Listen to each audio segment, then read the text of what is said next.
Okay, we're going to resume with our presentations. Education Services, Ruth Ashley. Good afternoon, board members and staff. It's really a pleasure to be here. And while there's not a single blueprint for an Office of Education Services for districts throughout the state, as they all look quite different, I'm proud to say that LBUSD currently has a blueprint for a team that's building towards success. So if you were to look at an org chart or a directory, this is what you would see. You'd see 4 separate departments under one umbrella named Education Services. We have our larger department, HRS, and then we have our Office of Employee Relations and Ethics, Community Partnerships and Long Beach Education Foundation Director, and then our administrative assistant for Christopher Itzen. But I honestly don't see us as a linear team that sits within the org chart. We are all in the middle of an interconnected network. So this is a better picture of who we are, and I must say that this is an amazing team. I could describe them as being talented, high energy, creative, and it really makes for joyful work.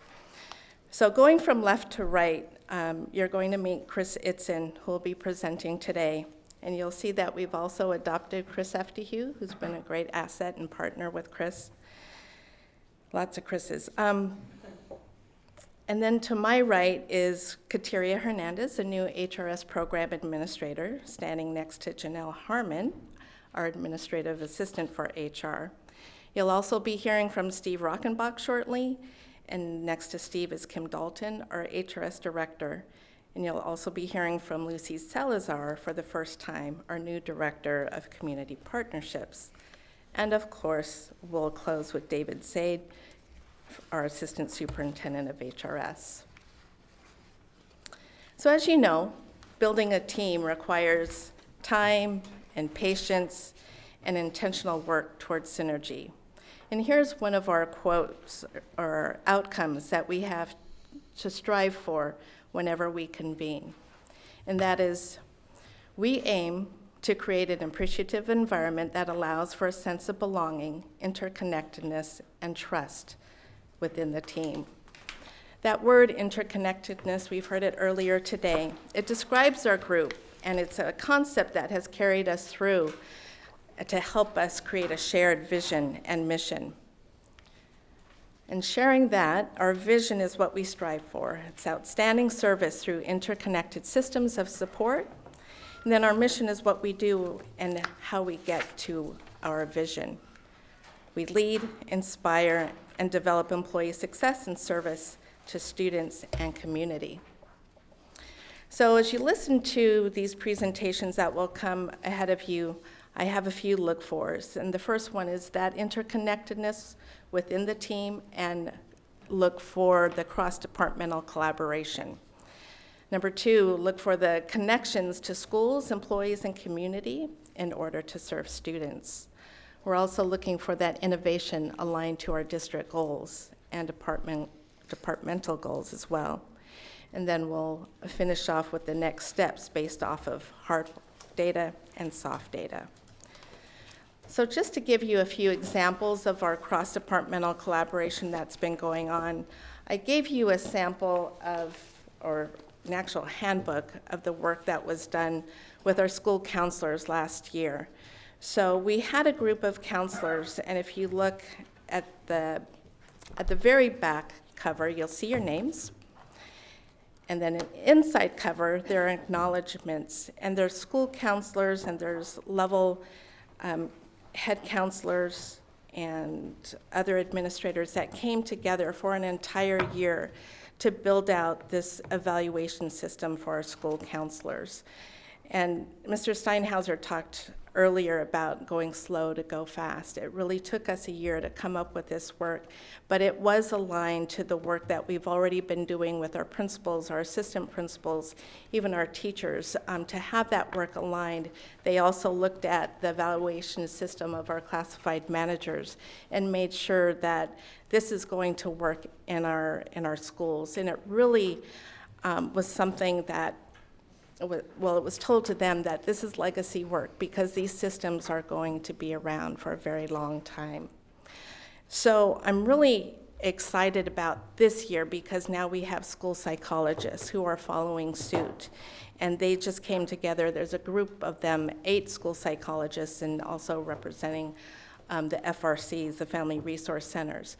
But they're going to be building similar work on their evaluation system, and it's also going to build the work that Dr. Tiffany Brown and her team within the Office of Student Support Services and the school sites have been building over time. And lastly, an example of cross-departmental collaboration is the classified professional development. So this year, in collaboration with the Business and Financial Services Department, OCIPD, HRS, Leadership Development, we've begun the process of training classified managers to convene focus groups across the district in order to get valuable feedback on what classified PD should look like for all classified staff at all levels. And this steering committee represents the 5 central offices coming together to plan for a robust and inclusive system of PD. Now there are 22 classified managers who have joined this group and leading the charge. So stay tuned and we'll give you an update in the spring when Yumi and I will present our goal attainment for the year and plan for implementation. So this is the order of our presenters, and to keep the timing of it in mind, I will kindly ask for you to save your questions to the end, and then we'll get you out by 3:30.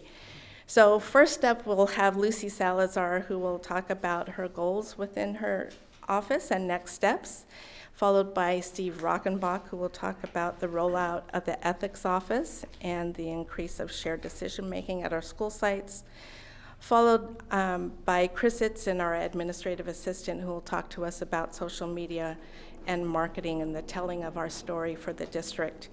And lastly, we'll have David Said, who will come up and talk about staff demographic data and the new hire teacher survey and teacher recruitment. So without further ado, I'll call up Lucy.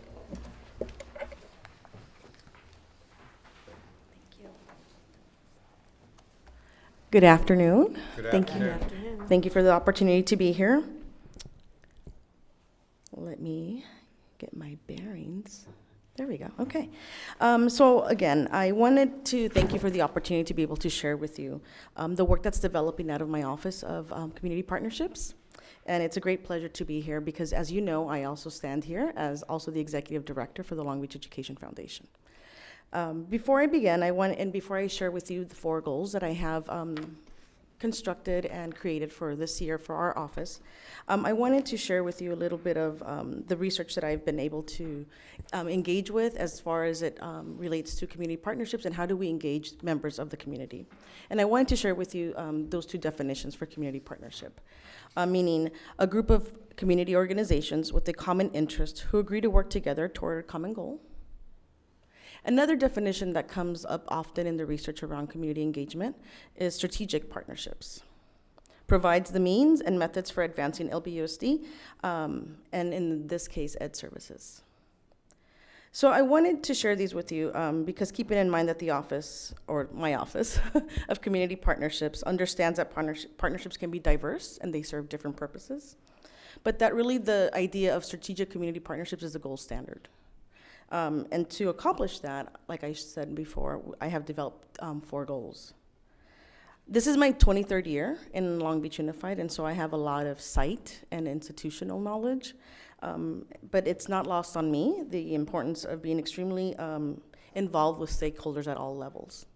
And so that includes being interconnected with departments, being connected with the city of Long Beach, especially as I transition into this role. So I intend to learn and I intend to listen. I intend to collaborate with all stakeholders to ensure that we're moving in the right direction. So I'd like to present to you the goals for the Community Partnership Office. Number 1 would be to strengthen partnerships between LBUSD and community organizations. The second goal we have, or that we will be working towards, is to expand access to a wider range of resources, and I'll elaborate on that a little bit. We would like to enhance support of school programs And lastly, this is more of a personal goal, to become familiar with varied district stakeholders, particularly as I am a new director in this district.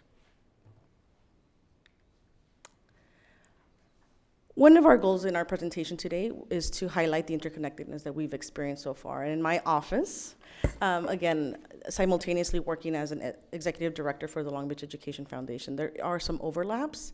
And so I really try to make an effort to make sure that I am sticking to my role right now as director, but it's really hard when a lot of the work does overlap as an executive director for our foundation.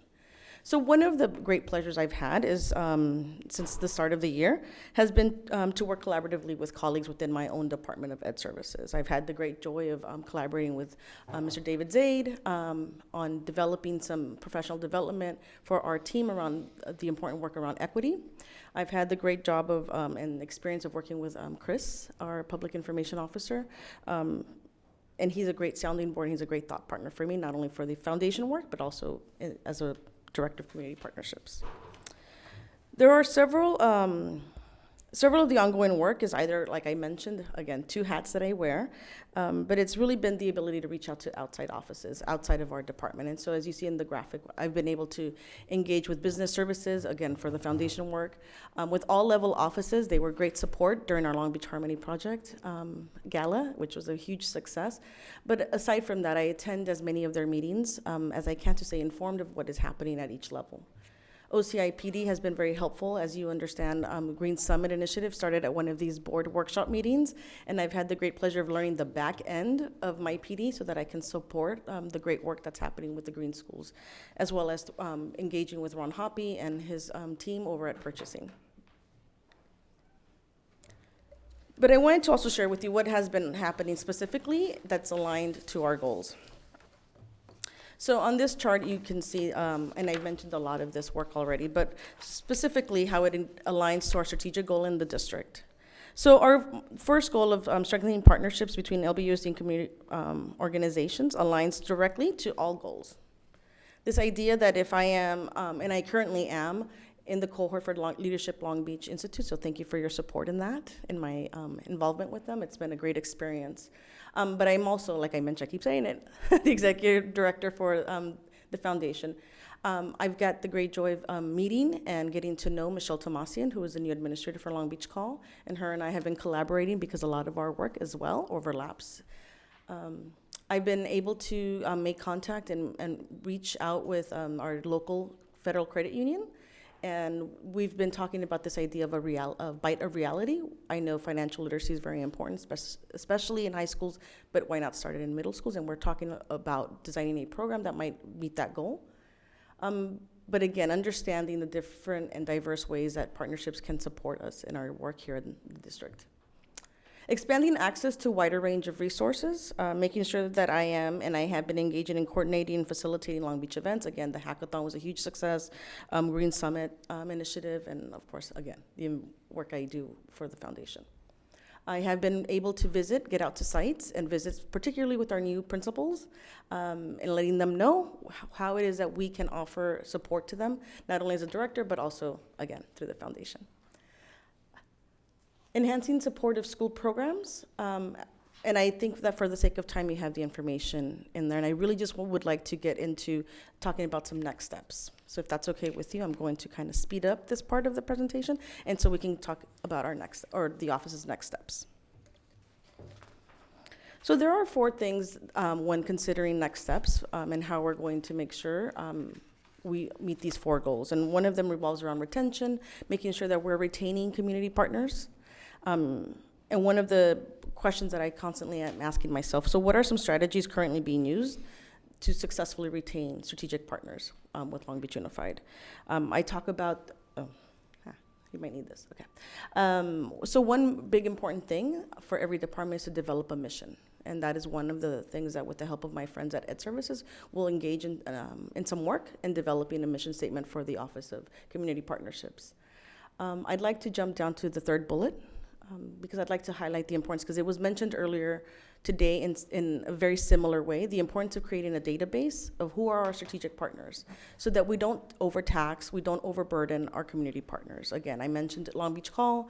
Her and I have really been engaging around this conversation of, you are doing such great work with Long Beach Call. I want to help support programs in the district. I want to help make sure that there's equity and access to our partners, and making sure that we are both communicating who are our partners, how are we using them, and where are the gaps and opportunities for partnerships. I will then jump down to the second to last one is, I think, a biggest part of my job is making sure that I'm communicating, acting as a liaison for not only the community organizations that want to work with Long Beach, but also on behalf of the board, on behalf of my colleagues in my department, and all the level offices. And lastly, making sure how has the Office of Community Partnership supported schools in meeting their goals is a big question, as well as what goals and purposes do our community partnerships address, and what are the opportunities to make them grow, enhance them, and so on. So thank you for your time. And I'm going to be introducing Steve Rokenbok. He is our new Director for Employee Relation and Ethics Office, and he's ready to share with you all about, he's rolling out. Well, good afternoon. Hope everybody's doing well.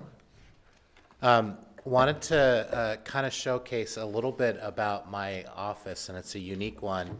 And at first, when people ask me, you have both employee relations and ethics in the same office, but the reality, they do go hand in hand. Because I think if we can showcase and highlight ethical decision-making across the district, it really supports and limits some of the concerns we might have from the employee relations side. So the first graphic kind of indicates the number of moving parts you think about in a large district like us. And sometimes it seems like we can get lost, the people can get lost in all those moving parts. So part of the goal in my office to be that voice where they can reach out and really have someone that they can be listened to and heard, and connect them to the resources that they need. But the second piece is the ethics, is you can't really have ethics if we're not doing that in tandem or as a team. So it's kind of symbolic, the graphic there, is that as we work on our ethical decision-making, it really involves being able to be a team in doing that process. So I've been very fortunate to work with an amazing Ed Services team, and we worked together earlier this year to come up with a vision and mission for the new Office of Ethics. And so our vision is to create an educational system that upholds the culture of integrity and ethical decision-making. And our mission is to build, maintain, and support ethical practices that promote the success of every student and every employee every day. And our hope for our department is to bring ethical decision-making to the forefront for our leaders, because it is challenging when they're working on their sites. They get confronted with situations that can be daunting, it can be difficult, and we want to be able to be a resource and a support system in that process. Help provide LBUSD employees support in making gray zone decisions. And we often will come across a situation where there's not a clear black and white choice. And so how do we build in our ethical practices to ensure that the decision we're making really takes that into account? We want to be able to provide ongoing training and encourage thoughtful reflection of all employees. And then obviously we also want to work to make sure that our code of ethics is a living, breathing document, and it addresses the needs that we're facing today. So part of our office's goal is we'll be looking at revising our code of ethics to ensure that we tackle all of the concepts that are coming forward to us, especially as we start looking at, and you'll hear later in the presentation from Chris Itzen, about social media, because that's obviously an even bigger piece now than it's ever been. So when you think about our office, the other part of that office is to help create connections with school sites and support school sites, and also build relationships with both of our unions. I've had the fortune to know both of the unions, and I was very fortunate as an administrator. I didn't really end up on the wrong side of that relationship too often, but I think building that relationship and fostering that as we move forward is such an important piece. And part of that is our site-based decision-making training that we do for our sites. We work in conjunction with TALB to support site-based decision-making processes for our schools. The idea is, A, to continue that partnership with TALB, B is to help foster an ownership and transparency at our site for those decisions. C is to provide training for new committees and existing teams. And what we've done so far, in 1920, we were able to provide ongoing support, whether it be rewriting bylaws to meet new needs or working with sites that maybe had their decision-making bodies kind of have some hiccups along the way. So we've done that with Lakewood, Milliken, and Wilson, and we'll be working with Cabrillo shortly, and possibly Jordan as well. And we've also been working on a few new schools with Gompers and Newcomb in the fold. As we move forward through the year, and I realize the clicker's dropped somewhere. Oh, all right, you got it. Perfect. Just make sure the next person that comes up.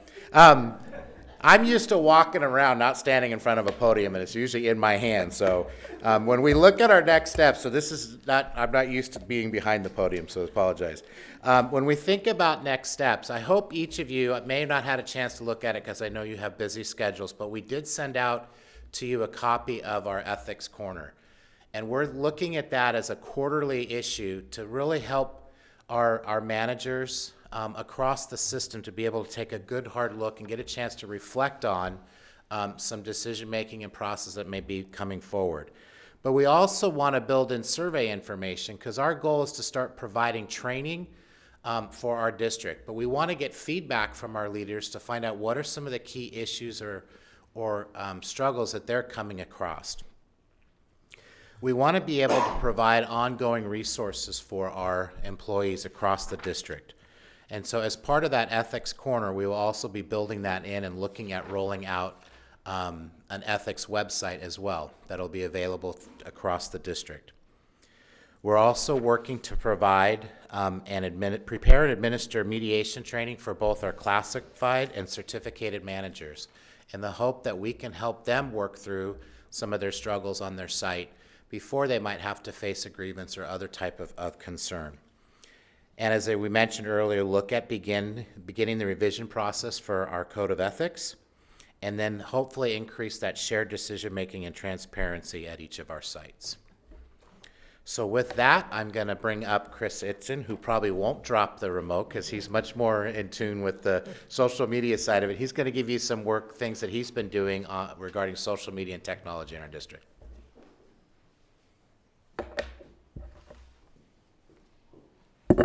Good afternoon, everyone. Good afternoon. Give me 1 second to set this up. I'm very excited to be here. I have a lot of nervous energy constantly, just as a person. Moreover, when I'm talking about the amazing success for our students, I really get motor mouth going, so please anytime tell me to slow down, and I definitely will.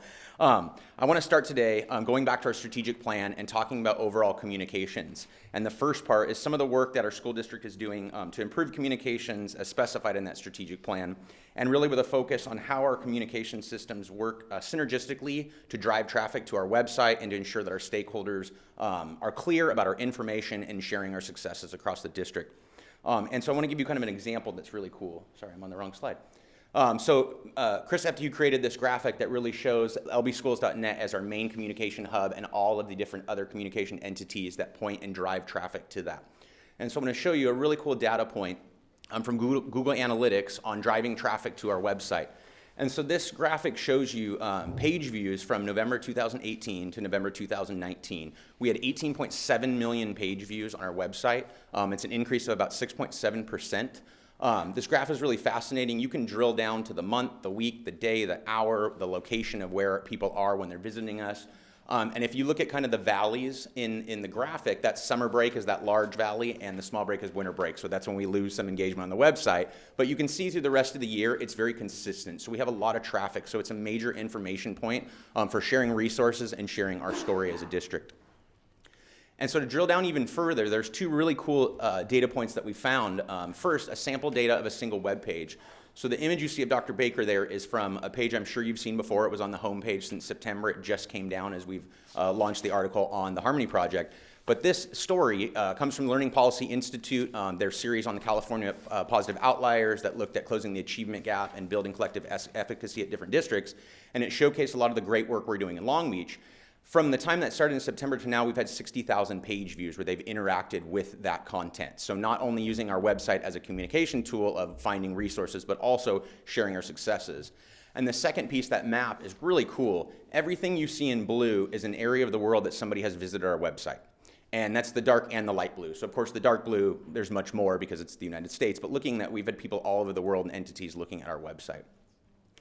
And so from there, getting into the interconnectedness, and when we talk about communications, our general overall communication hub, really works with the Office of the Superintendent, Education Services, the level offices, research, Office of Multimedia Services, facilities, information, but drilling down specifically for education services, it touches on so much of the work of our entire department. When we talk about office and ethics, when we talk about communication, our shared beliefs and our behaviors, human resources, the policies and rules that we need to have in place to protect our staff and our students, public information and social media, which I'm going to get deeper into, and then of course messaging and connecting with our community partnerships.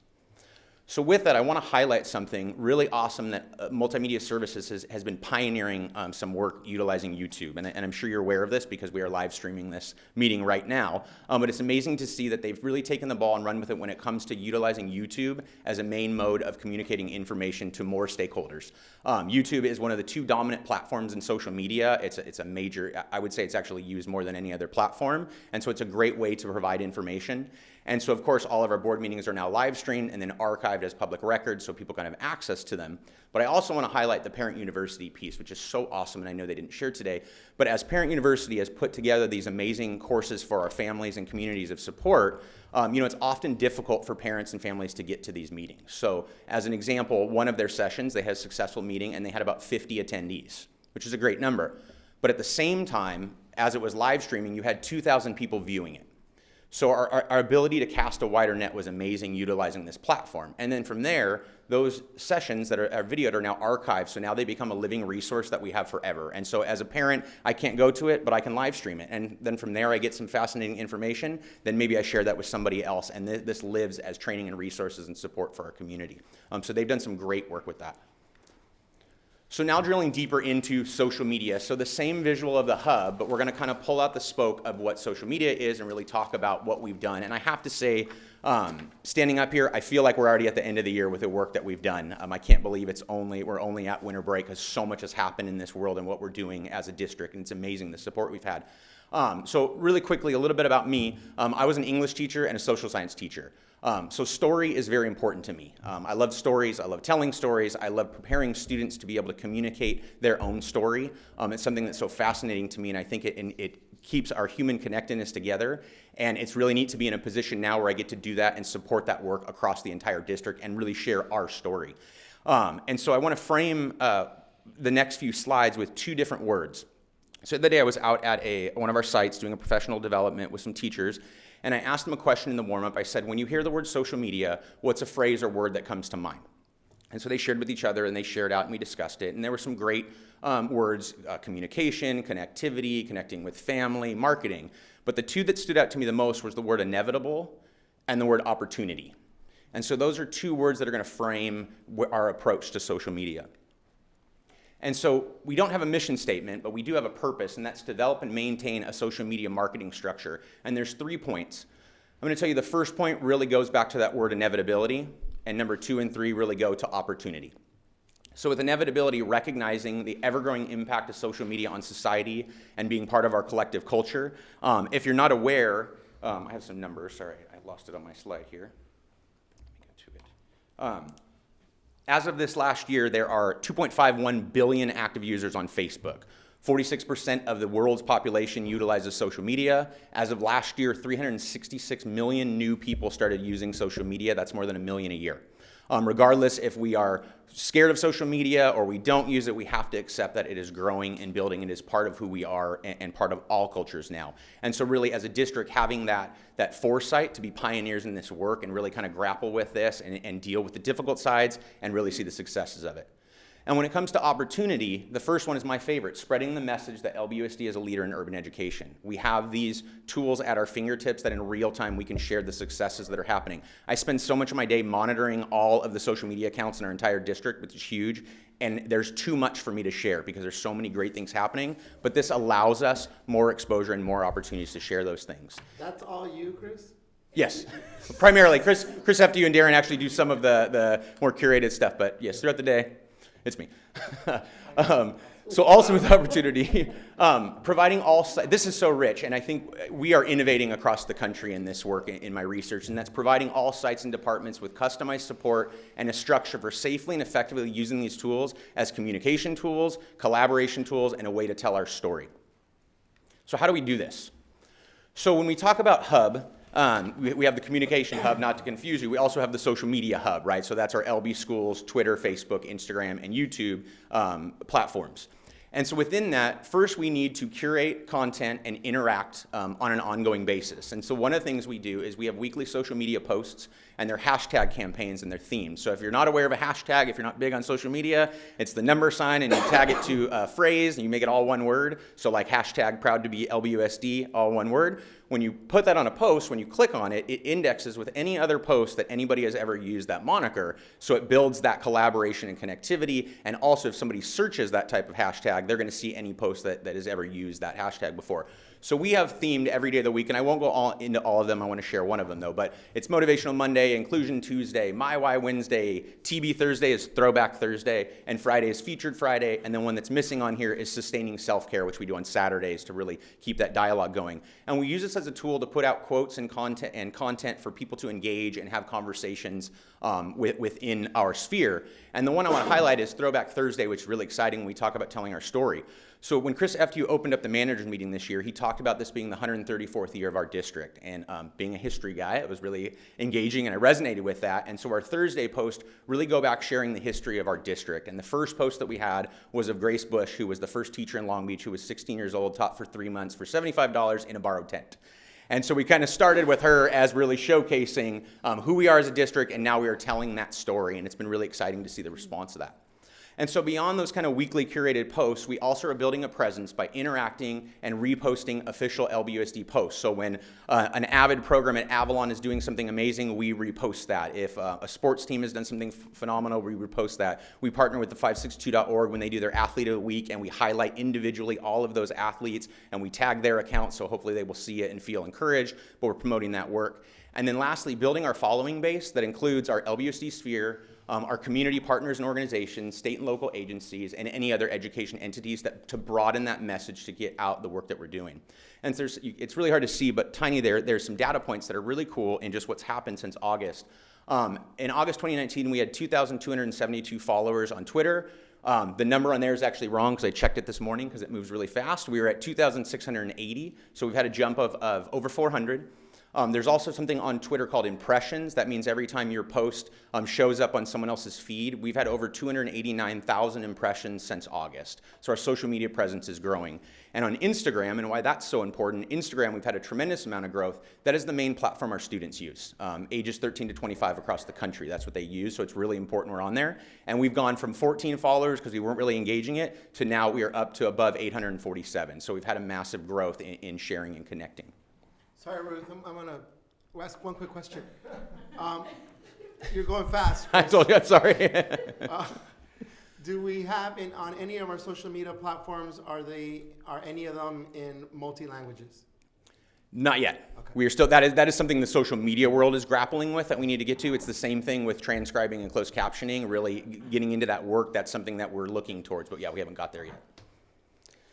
So beyond our regular curating and our interacting on social media from the hub, we also work directly with the Public Information Office. Chris FTU and I probably speak on a daily basis. He's my sounding board and thought partner and the person I go to when I say, is this okay? Can we do this? What are we going to do? And we collaborate a lot. And we also promote out driving traffic back to the website, right? Because social media is in real time. It's really small snippets. How do we get them to the larger information? And that's in our heavily trafficked website.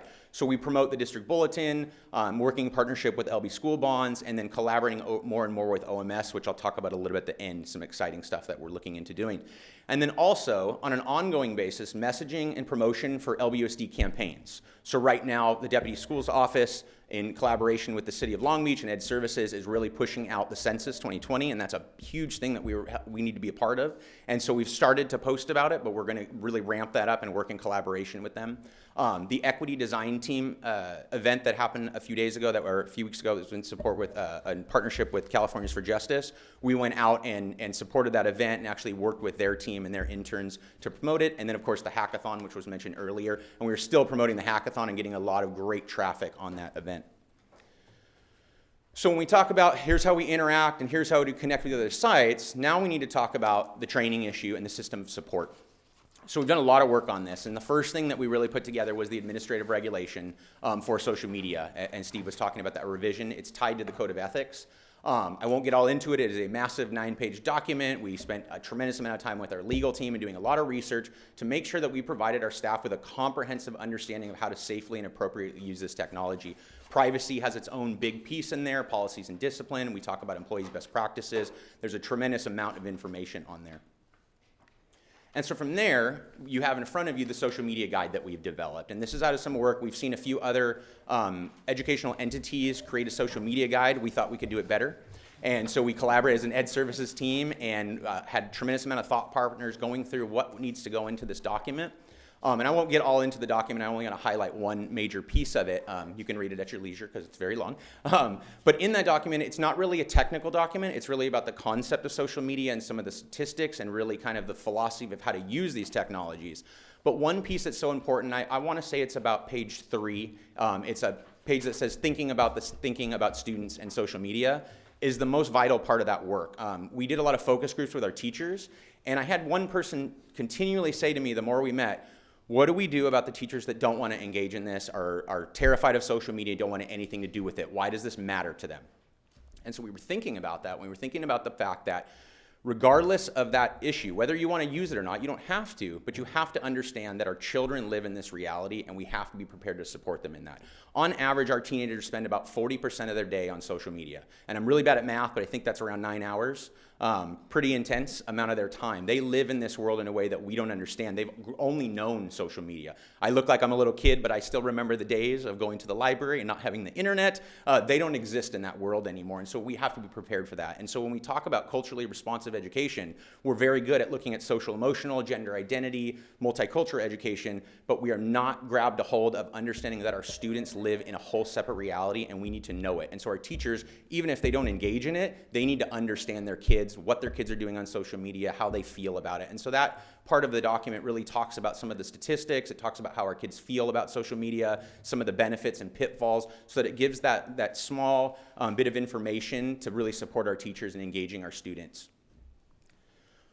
So from there, now we've dug into building these resources, provided the administrative regulations, but we've also started to go out to the sites and helping them safely manage and monitor their social media.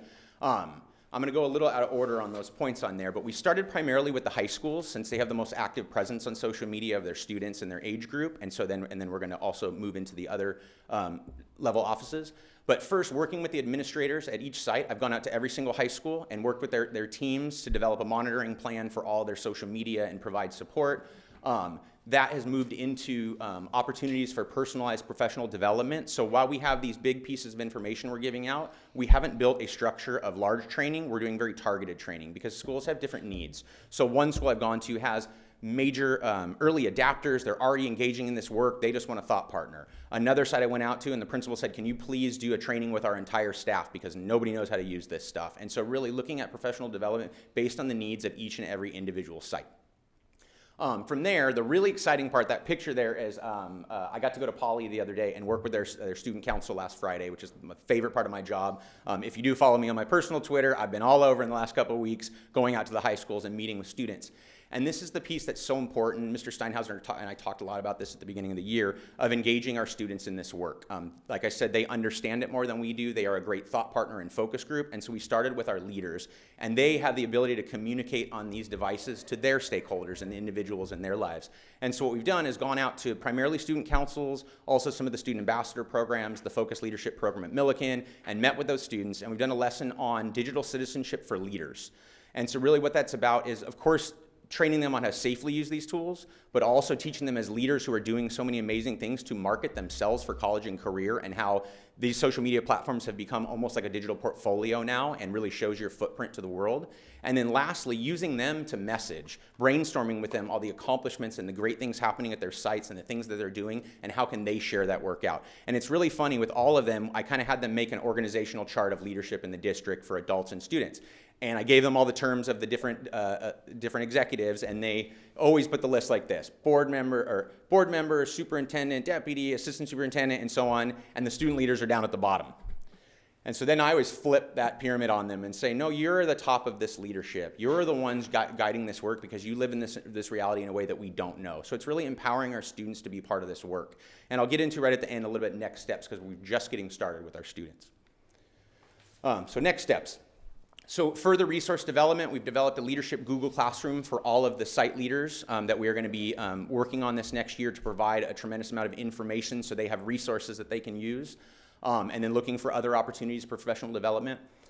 We also, after building that social media guide, we want to develop one specifically for parents and one specifically for students that is really tailored to their perspectives and supporting them in effectively and safely using this technology. Increased support for digital citizenship curriculum. Often in education with digital citizenship curriculum, we create a series of lessons that are used 3 or 4 times, and we say, okay, we've taught kids how to use this. But really, we need to embed into our curriculum from K through 12 digital citizenship curriculum. It's too important. Our students need to know how to safely use these tools and how to maximize using these tools. And so working with OCIPD and starting to have those initial conversations and how can we increase digital citizenship from K-12. Then with student leadership and interns and focus groups, we're putting together an intern program of all the student leaderships at the high school level and having those students, they're going to be working with my office to do some focus group work and then helping them marketing and messaging their schools. And then the next step, of course, is targeting our middle schools and elementary. We've piloted starting to support 2 of our middle schools, Avalon and Lindbergh. I've gone out and worked with them, and they're really excited about the work. I got to give Lindbergh a shout out. They have the most active middle school presence on social media, and they're really proud of it. And so they gave a good cheer the other day about that. And then increasing our social media presence. You know, if we're going to drive traffic to our website, we need to have a larger presence on our platform, so that's engaging and building that up. And then lastly, further developing more media in collaboration with OMS.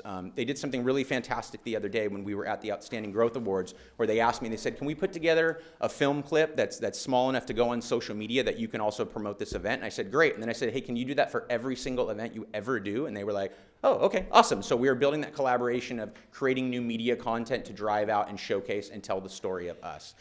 So really exciting work happening. We have a long way to go, but we've really got a lot done in the last 6 months. So with that, I'm going to turn it over to Assistant Superintendent David Zaid, and he's going to finish our presentation.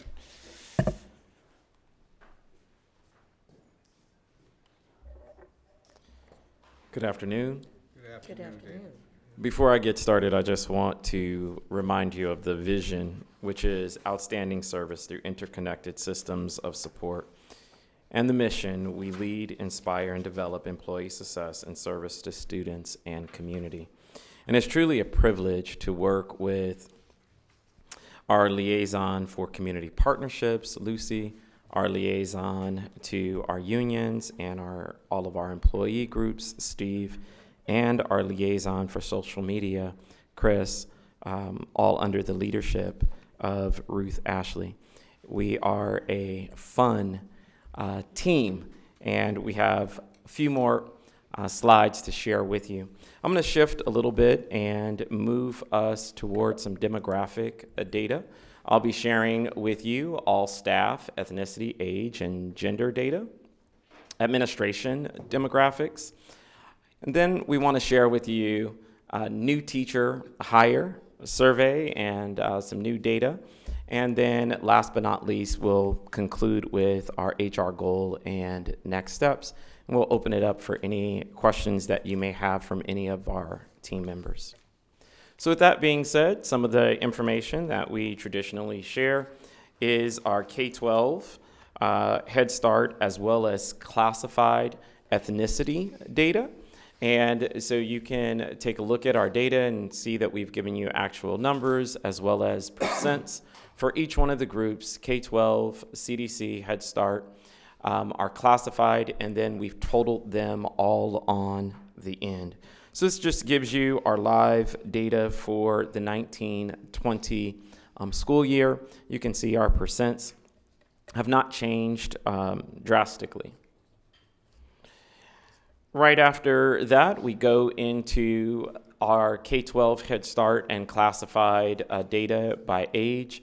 If you take a look and compare those who are under 30 versus those who are over 55, you can see the need for recruitment as well as the need to have pipelines in place to ensure that we are replenishing our leadership as well as replenishing each of our staff groups.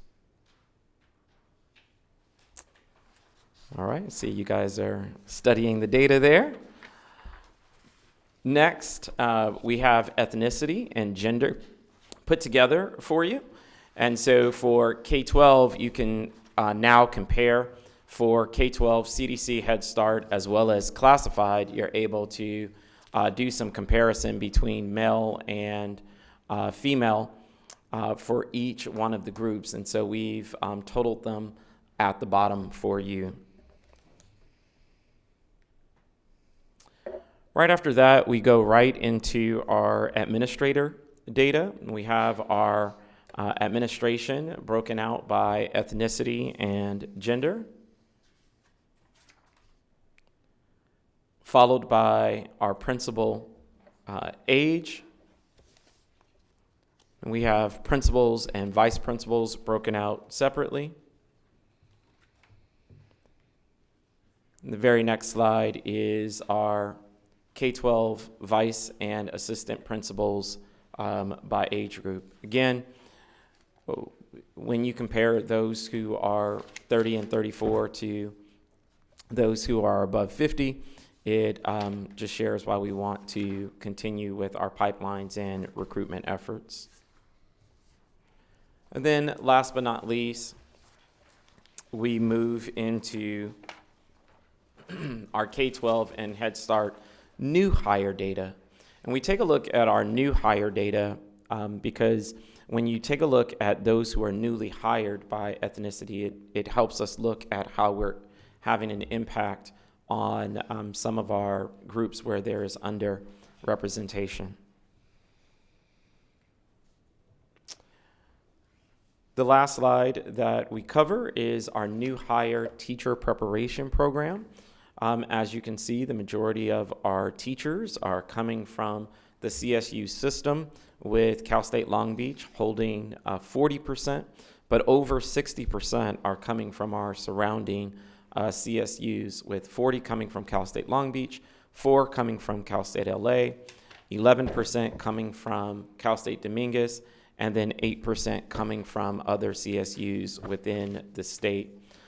We also have other California institutions, as well as Nationals University, out-of-state individuals who may be coming to us, or those coming from our UC system.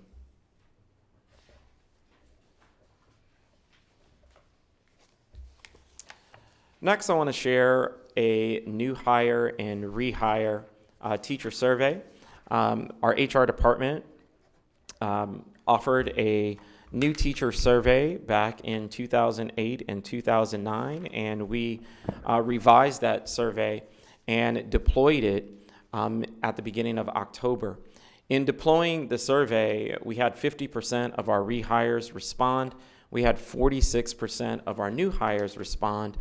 Combined, we have 53% of all of those who we hired or rehired who responded to the survey. And I just want to share some interesting survey data with you.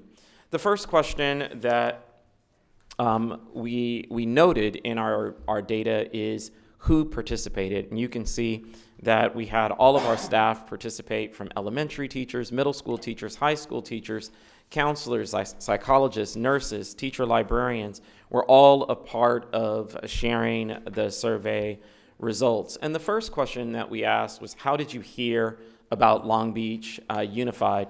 And you can see that the top results in both categories, new hire and rehire, are both live in the area.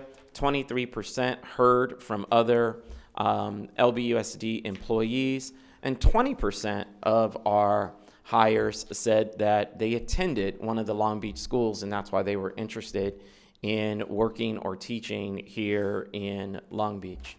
The next question, prior to applying, did you have a previous work experience in Long Beach? And you can see in both categories, the majority were substitutes, followed by some who did student teaching, others who worked as college aides. We have classified individuals who worked in classified positions, got their degrees and their credentials, and became teachers with us. So this just shares with you some of the experiences that they have had prior to becoming new hires with us. One of the slides that's also interesting is, why were you interested in coming to Long Beach?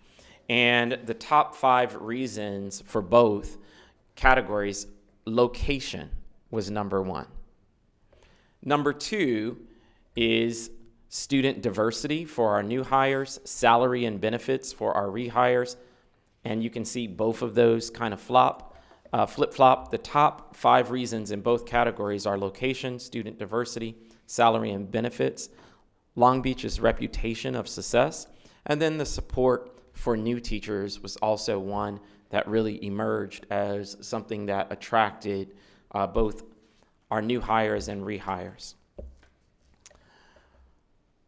Now we move into just a list of questions where we ask them if they agree, strongly agree, disagree, or strongly disagree. And it was, I had a first-rate quality experience during the application and interview process. A part of deploying the survey was to really solicit their perspectives and their thoughts and see how they felt about the process and what we might be able to do differently. I'm satisfied with my assignment. You can see it was 90% and 94%. What do you appreciate most about your current assignment? Many of them talked about the current staff, how warm, how welcoming they were, the students that they really enjoyed serving, the support from principals, administrators, counseling teams, the support that they received from our TRC and curriculum office, also the special education team, and the support that they provided, as well as professional development opportunities, and the office staff that was right there providing them support each step of the way. Also, my administrator provides me with support, 93% and 87%, followed by I'm receiving the support that I need to be an effective employee, 85%, and again, 90%. And then the final question that we asked is, teacher retention is important. If given the option, would you want your career to be here in Long Beach Unified? And you can see that 96.8% said strongly agree or agree, and of our rehires, 99% after spending 2 years with us say that they want their career right here. Some of the goals for our HRS department is by June of 2020 to develop an inclusive talent acquisition strategy to recruit and retain a highly qualified workforce that's reflective of our students and our community. And one of our immediate next steps, we have quite a few action steps that we'll outline in the spring when we review our goals. But one of our immediate action steps is to do something just a little different with recruitment.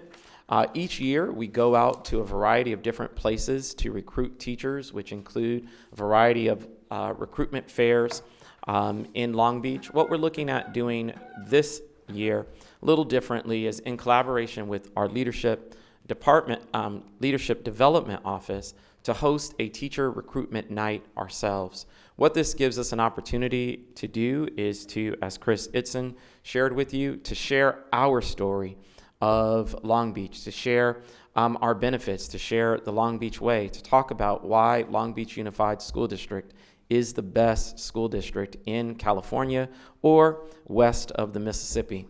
Another way to phrase it.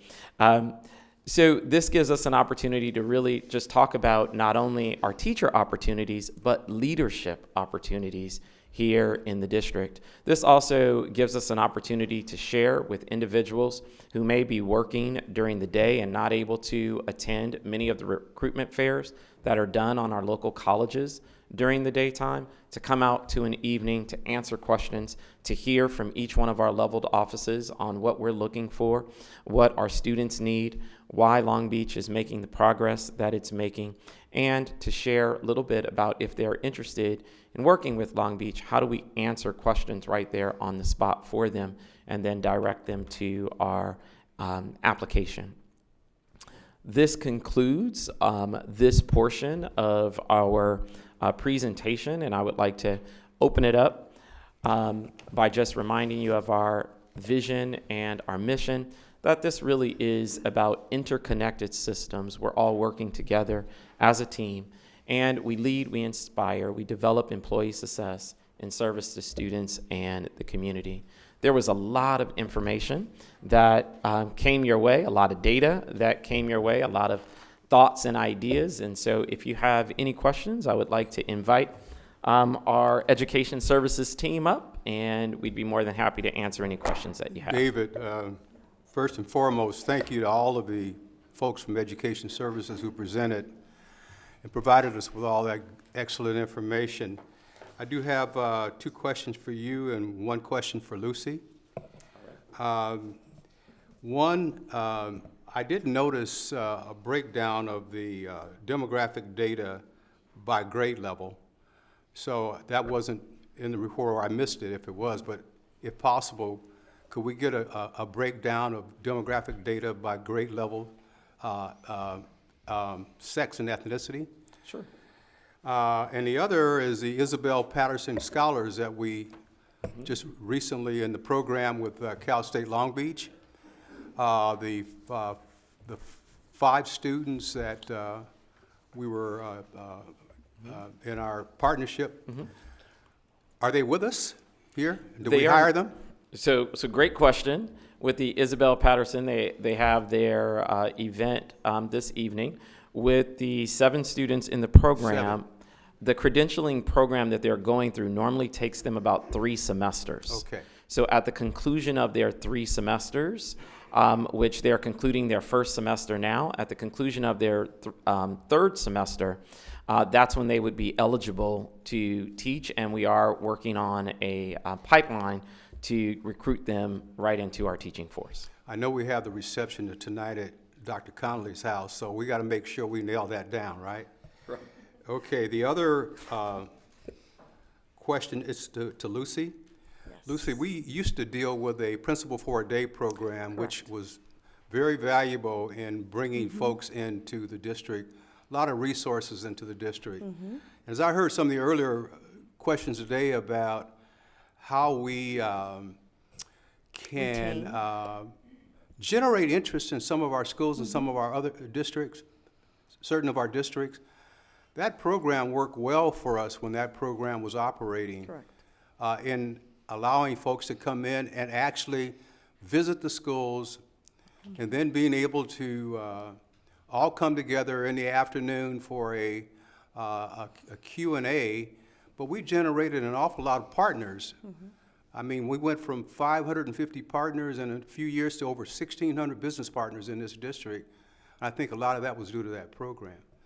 So what is the status of that program now? Because I know it was halted for a period of time. Correct. So thank you for the question. Through the Education Foundation, which hosted a lot of the work that involved Principal for a Day, it was halted for a couple of years.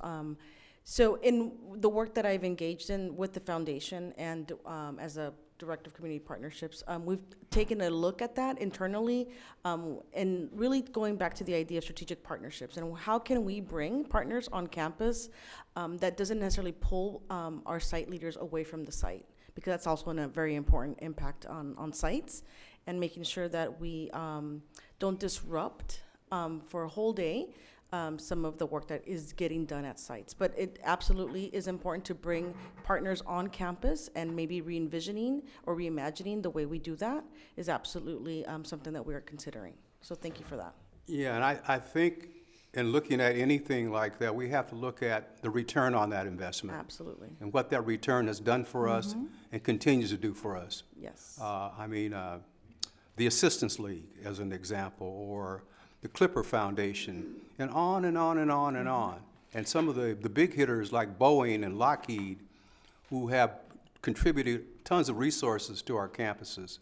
So, in terms of how we position ourselves to take advantage of those opportunities through a simple program like Principal for a Day, how much do we get out of it versus what we put into it?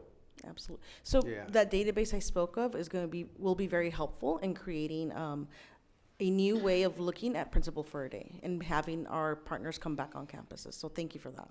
Okay, thank you. A question? So there is a lot to unpack, and everybody's gonna get mad. But a quick methods question.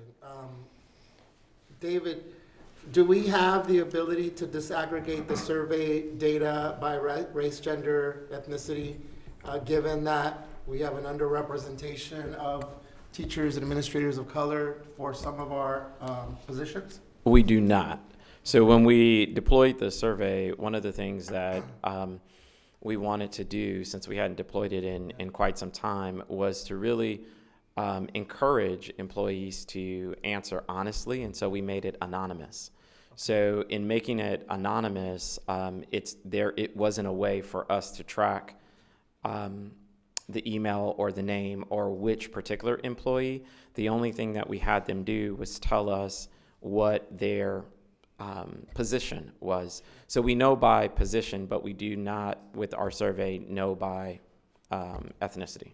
Yeah, it would be, I think, important to, again, given that we have an underrepresentation of teachers, staff, and administrators of color, to get their sense of the same question. So either for the next time around, and it could be just a self-reported, just to get some basic demographic information beyond the position, which is important given, again, what the data demonstrates. The second piece, and again, it's a lot here, is do we have a sense on whether or not the UC, CSU, other colleges that we are employing graduates from are not producing enough teachers, staff of color, or they're just not coming to Long Beach? So we are in the process of now working with our local colleges and asking them for their demographic data on their program. So we do have it for Cal State Long Beach. Last year, I have last year's data for Cal State Dominguez. We don't quite have it for LA and our Cal State LA, and I do not have Long Beach's 1920 data. And so a part of the program that was mentioned, like the Isabel Patterson program, some of these programs, we're in partnership with Cal State Long Beach now to increase areas in which there is underrepresentation, especially when you see that 40% of our hires are coming from Cal State Long Beach. You'll also see that there are some similarities in our demographic new hire data and Cal State Long Beach's credential data. And so from that standpoint, and partnering with Cal State Long Beach and helping them to increase the diversity there, it has an indirect impact on our recruitment efforts. Yeah, and I think it goes back to, so I'm familiar with the Caminos project at Cal State Long Beach, which is trying to increase the pool of Latinx students going into teaching careers. Right. But I think there's a twofold sort of set of assumptions. One is we could increase our recruitment and strategies to the nth degree, but if there isn't a pool, then the conversations actually need to start earlier in terms of why students of color aren't going into either credentialing programs, graduate school, what have you, right? I think that's a broader systemic issue that could start as early as our high school students and the career choices and presumptions they're making. I think the second, though, is if it's more about they're not choosing Long Beach for whatever reason, then it's a different recruitment set of strategies, right? So that's why I'm asking the question. Last question, again, I know there's a lot here, is Lucy, so you referred to the position sort of with two hats. Yes. And hate to put you on the spot here, Sure. but you're sort of, you have that sort of boots on the ground right now, the position. Do you see this as two positions with some overlap, or how are you seeing it right now in this kind of first stage? That's a great question. So one of the things that I could say is a big difference between directorship and executive directorship of the foundation would be more of the operations and the nonprofit aspect of a foundation. So that's a lot of new learning for me. I can't say that I've been involved in nonprofits before. I've got the good fortune of being attending affinity groups with the nonprofit partnership here in Long Beach, and so I'm learning a lot about the nonprofit world, and that might entail the financing, the financials of a nonprofit, and so that has been a lot of my learning from the beginning of the school year. The idea of reaching out to community to support our school district, that is very much aligned, very much well linked. So there isn't really two hats there. I distinguish the executive director position for no other reason other than the nonprofit aspect of a foundation that I am not familiar with and that there's a lot of learning involved with. And was that by design, Ruth? I mean, is that the way we envisioned that? Okay. Yes. Okay. But it's great fun work. Yeah. Dr. Benitez, yes, the design was to intentionally have the director work more closely with schools. We talked about grant writing, we talked about the accounts that they have with the foundation that they really need to know about and how to access them. Sure.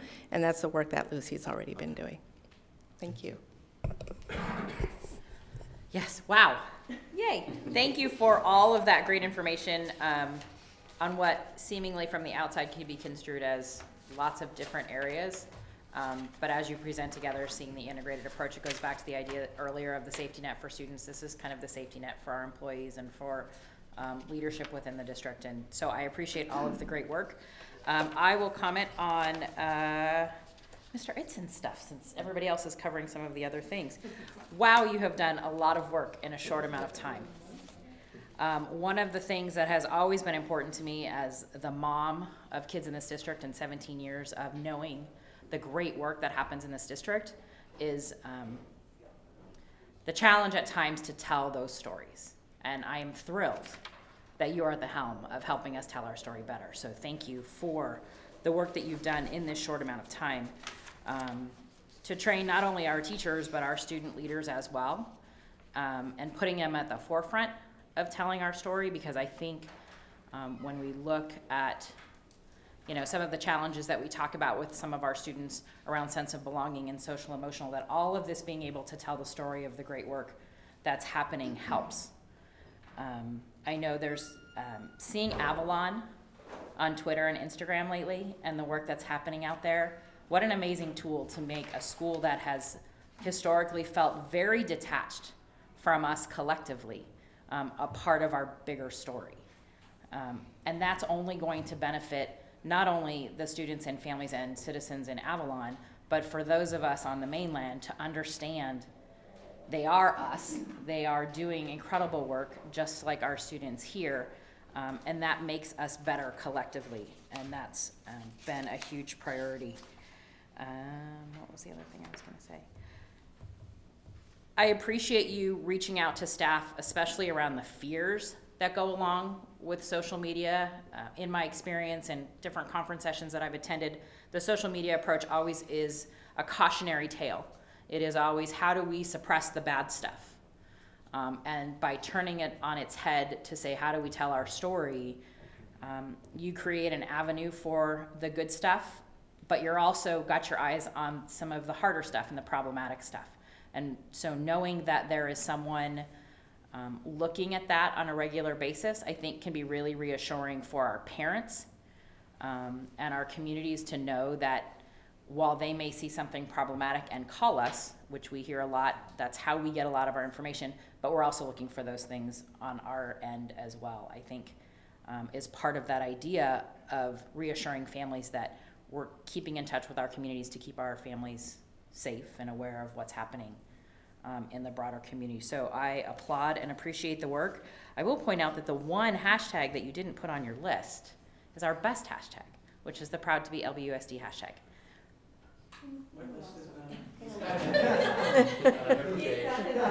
I know it's on the bottom, but It's usually on everything, so I apologize for Really, that. it's within the post, which I appreciate, and I think Jill Baker was the first one to do that several years ago on one random post, and a couple of us picked up on it. And that if you ever are feeling down or wondering what's happening, if you click on that hashtag on any of those platforms to see, I was just looking at lunch at the hackathon toy deliveries that happened at Dooley Elementary this morning.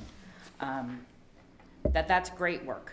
And again, the telling of our story is critical to all of the things that you want to do in terms of recruitment.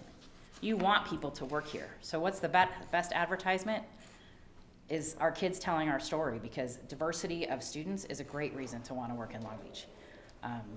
So I think it only bolsters the work that's happening in your department, that's happening in the intervention crew who was here earlier.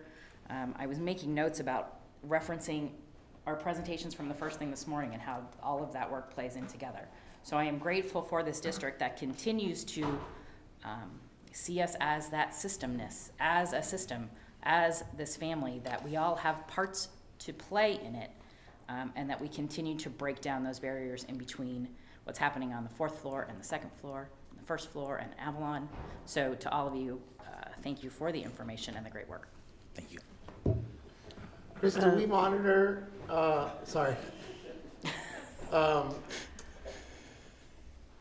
like comments and stuff that gets tagged onto the stuff that we? Oh, yes. Okay. I spend a tremendous amount of my day doing that. There's a couple main points with that are difficult. I want to back up a little bit on followers and following. There's legal precedent now that as a public institution, we can't unfollow people. So on one of our social media platforms, we tend to have a few trolls that put things really out of context that have nothing to do with the post, which is unfortunate. I've got a lot of mentorship from Chris FDU on how to just breathe through that and let it go, because it gets very frustrating when we're trying to showcase the great things that are happening. When it comes to comments, the biggest thing we do, we monitor constantly, and then it's turning the comments off, because that's something we legally can do. We use Instagram stories quite a bit. They're the flashy shots that you can put out throughout the day. We have the comments turned off continually on there, so people can share those, but we're trying to always limit that. And then we're constantly monitoring. We come into issues all the time where we see something negative about a site on social media, then I work with Chris Hefty to reach out to the site to let them be aware of what's going on. And so it is a constant monitoring. I will say with the amount of schools we have, it's challenging, but we've been able to stay on top of it in the last few months. Incredible. That's why when you said that you were doing all that stuff, it's just like. You have a pretty good active presence on social media there too, and so does Megan. I'm always following and tagging. That's right.